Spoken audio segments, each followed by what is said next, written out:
Tax स्लॅबमध्ये कोणताही बदल नाही, अर्थमंत्र्यांची घोषणा। नवीन कर प्रणालीनुसार 7 लाखांपर्यंतचं उत्पन्न यंदाही करमुक्त।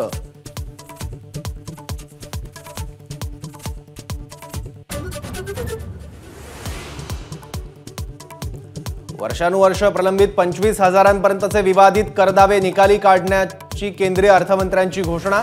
किरकोळ रकमांच्या टॅक्स रिमांड मागे घेतल्यानं तब्बल 1 कोटी करदात्यांना दिलासा।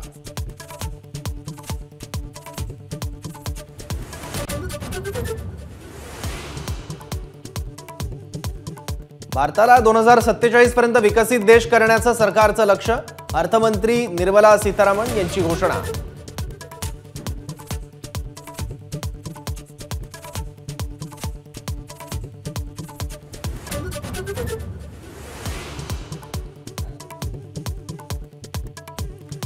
दोन 2014 पूर्वीची आर्थिक दुरवस्था सभागृहात श्वेतपत्रिकेच्या माध्यमातून मांडण्याची अर्थमंत्र्यांची घोषणा। मोदी सरकारने देशाला आर्थिक गर्तेतून बाहेर काढल्याचा अर्थमंत्र्यांचा दावा।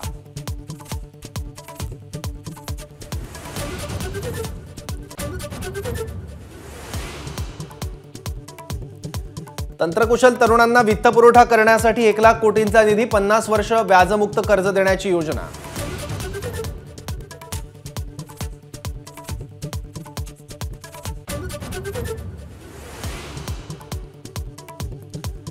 देशातील 1 कोटी लखपती दीदी बनल्या, अर्थमंत्र्यांची माहिती। तर आगामी वर्षात 2 कोटी लखपती दीदी बनवण्याचं उद्दिष्ट।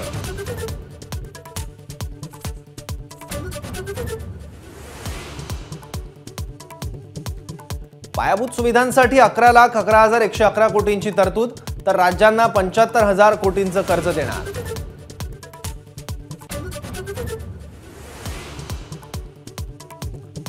चाळीस 40,000 सामान्य बोगी वंदे भारतमध्ये परिवर्तित करणार, अर्थमंत्री सीतारामन यांची घोषणा। विमानतळांची संख्या 149 पर्यंत नेणार।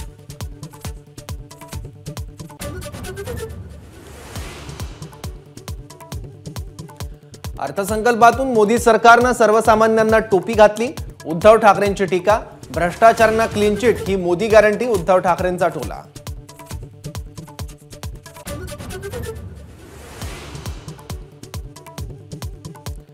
चौकशीसाठी आमदार रोहित पवार ईडी कार्यालयात दाखल।